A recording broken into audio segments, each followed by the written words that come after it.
Okay, it should be recording now. Yes, okay. And that's, I can't see the question, so with the paper up, so if they, please feel free to interrupt me if there's some clarification that needs to happen. Okay, so a staff member comes to work or becomes sick during the day, has these symptoms, then we will separate them from the rest of the staff and call the nurse, Denver Health nurse. We have also been asking staff to notify their supervisor or HR if they have recently been exposed. So this is exposure to a person who has symptomatic COVID-19 or who has tested positive, who is not wearing personal protection. So that there's no barrier between you and that person. Or the other is if you have been in close proximity, so less than 6 feet for more than 10 minutes with someone who is symptomatic or tested positive. And again, these are things that we will call our Denver Health nurses about. You know, we have the situation and want to know how to respond. So we are relying on you just to tell us. Again, we'll keep it confidential, but that is a way for us to kind of manage the amount of exposure. In the morning and in the afternoon for children, if they have a temperature of 100.4 or above, and that's just upon arrival, we will ask families to stay with their child, remain separated, so it may be they go back to their car, and we again contact Denver Health nurses, and the child may not enter the center until they're cleared.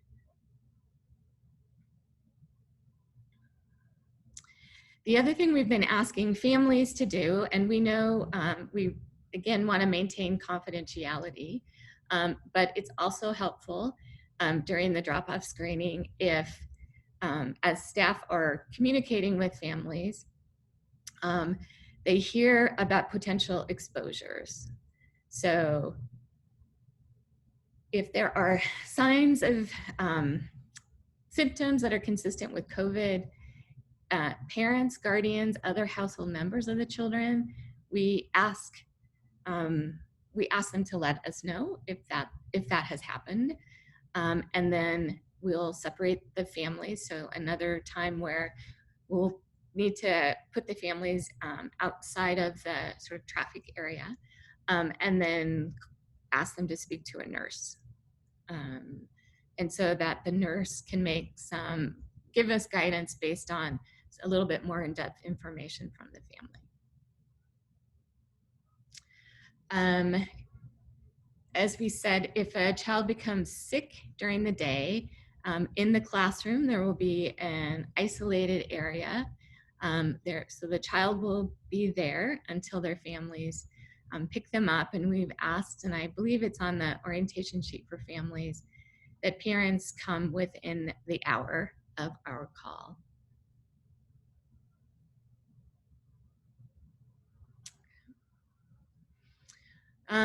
The last one is if we have a visitor to the facilities that report a positive COVID-19 result. And I think many of you know that we've really limited the number of visitors who are coming into the facilities. And so have been in touch with those volunteers who are regular, and everyone of course is understanding that we want to manage the amount of exposure that our staff and children have. And the other thing I would say is things are always changing. And so we are trying to stay on top of everything. And so everything includes Denver Health, but also the State Department of Public Health, the City and County Department of Public Health, the Office of Head Start nationally, and our Head Start agency grantee here in Denver. So we're trying to gather as much information, synthesize it, and hopefully be able to present it in a way that's understandable to everyone. And then just again, that things change. So, and I'm not, maybe if we need to put that an expectation, as we learn more, we will be telling you all what's happening and how some of these things might be shifting.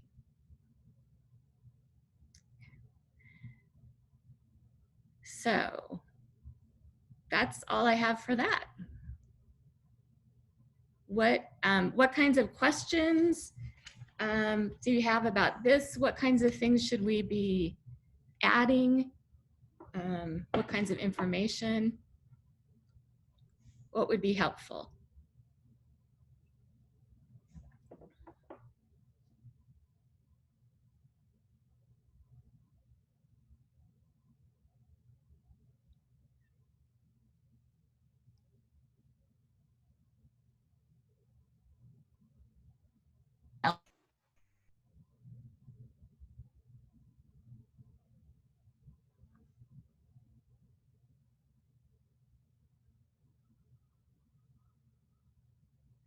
So,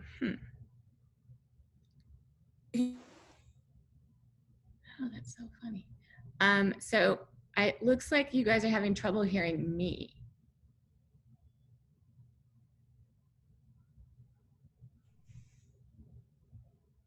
Because you're all frozen, so it must be me. Let me try to come back in.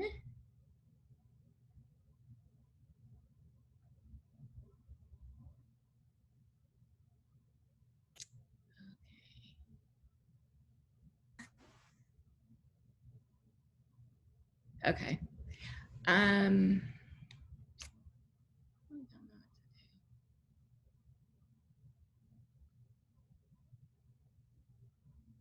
Okay, I'm going to take off the screen sharing for the moment. Staff in classrooms will be disinfecting every day and throughout the day. Folks who are not in classrooms, any staff member who's not in a classroom, so it could be office-based staff at the centers or even at Penn Street, that will be working on cleaning the high-touch areas throughout the day. If we have a center-wide exposure, our plan right now is to call in the professional defog disinfecting. But certainly, you know, we will react to what seems to be the best plan at the time. We're always reading literature in the community from CDC, et cetera, other organizations just like ours, and also corporate organizations, office organizations.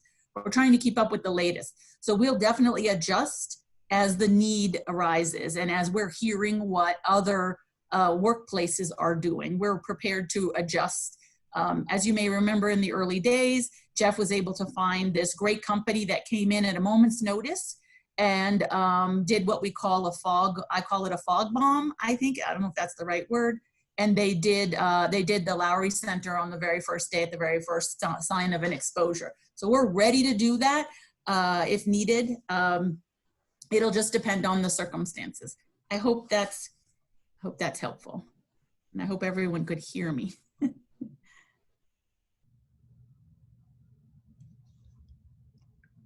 I could hear you. And was that a question? I didn't hear the question though. So that was just about what kind of screening, cleaning will happen? There was a question in the chat, yes, earlier, a little bit earlier. And so I was just kind of going over some of the questions I'd seen. I think some new things have been bubbling up while I was talking. So take a look at those.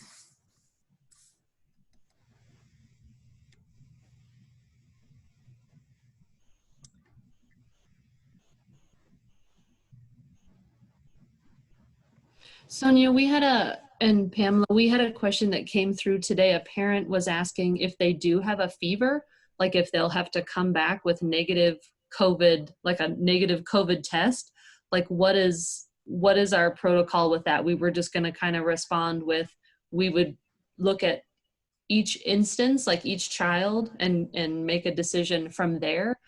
But I guess, what's your opinion?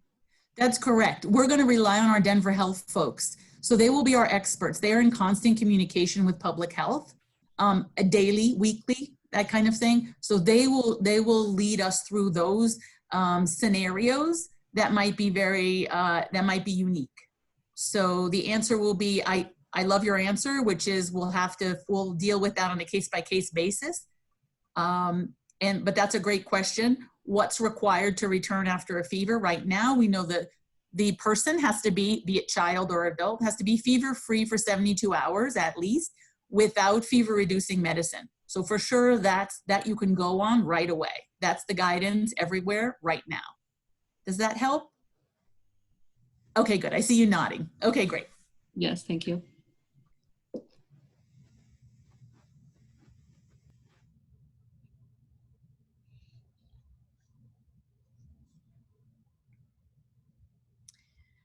So do you feel like you'd be able to explain what we do, or sort of the gist of what we do, to a coworker maybe who wasn't on the call today?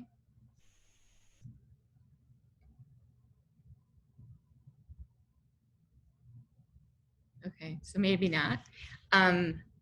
So is there anything else to include in here that would be helpful for you?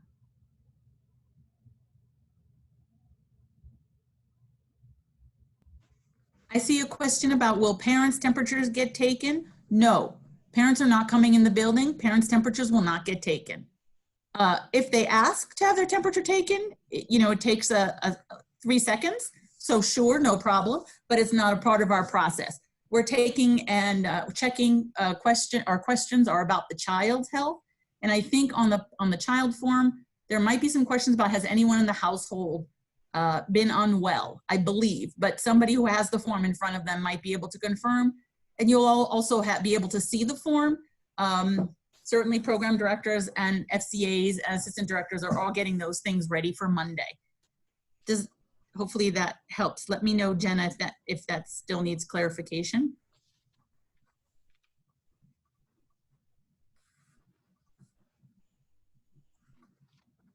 I think we were going to ask. I was just looking at, I guess there's not, I have the screening, but we would like that question asked is just, I think, a way of, again, sort of understanding what exposure the child may have had. And certainly if anybody in the group or adult who's bringing in a child looks unwell, that person can get, I would invite the folks who are screening, certainly you can ask the person, family to step aside, maybe ask some questions, even if the parent is saying, no, everything's dandy. Feel free to just invite them to step aside and someone can ask further questions. People do look unwell sometimes if they've got allergies, other people have asthma, those kinds of things. So there are other reasons why someone might not look 100%, but might not be COVID related issues. So hopefully that helps for further clarification for our screeners, our folks who will be doing screening over time.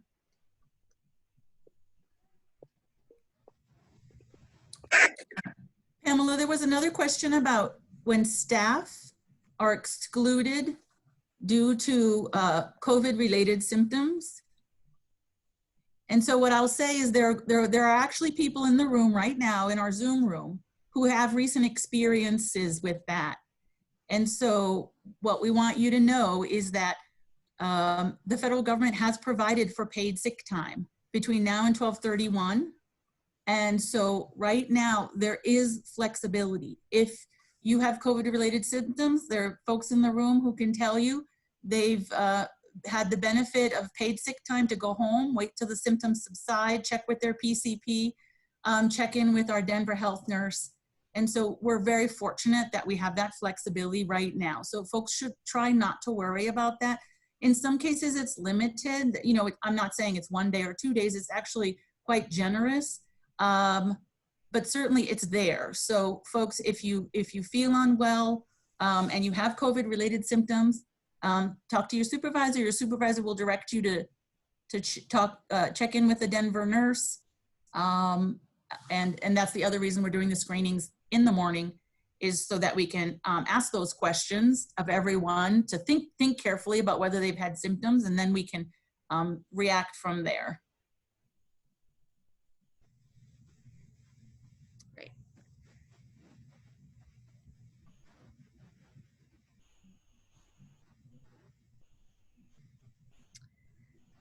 There was a question about adding other questions to the, like, can we ask more open-ended questions during the screening process?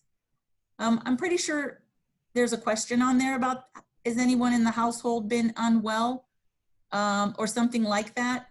I don't think there's anything wrong with that. But right now, the checklist we have for families and children, it's coming from public health and the Office of Early Childhood. So for now, let's stick with that.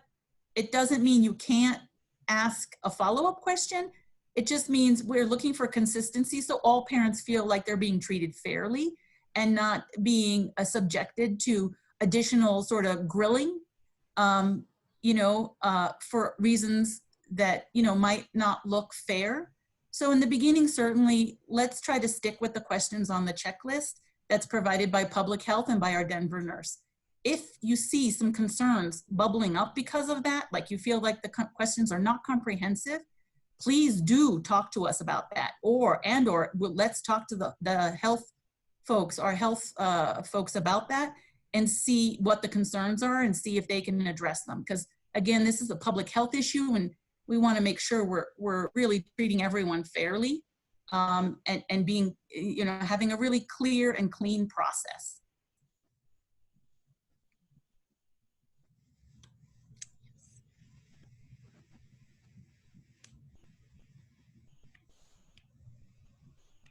What other questions do you have just about, as we're opening classrooms next week, the staggered approach, so half the first 2 days, Monday and Tuesday, and then the second half, Wednesday and Thursday. We will be in June, we will be using our the 4-day-a-week in-class model. So children will come, after next week, will come Monday through Thursday. And then, as you know, we've adjusted the timing as well.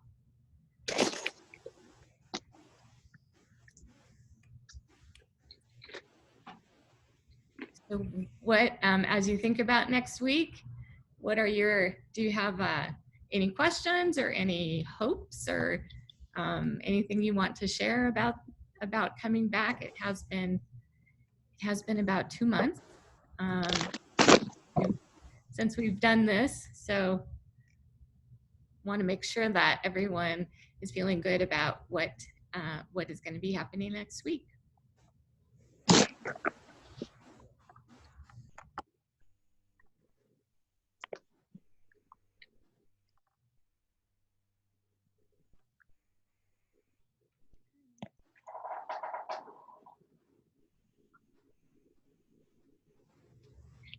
Oh, great. I don't know if you're reading the chat. Solomon hasn't stopped talking about school since he visited on Wednesday. So that's from Stacia.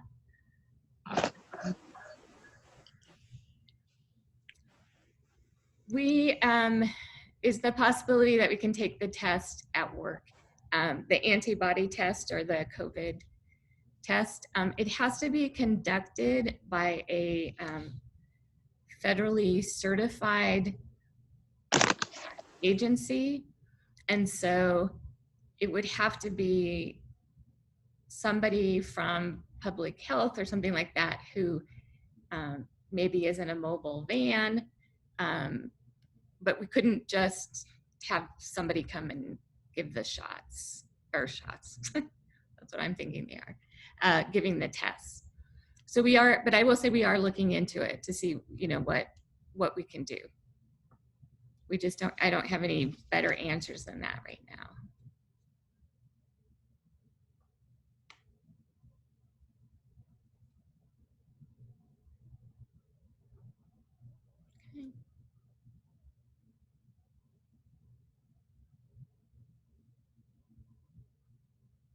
Okay. Well, I don't want to keep you, but I also want you to have the benefit of this time if you need it to ask questions or to share.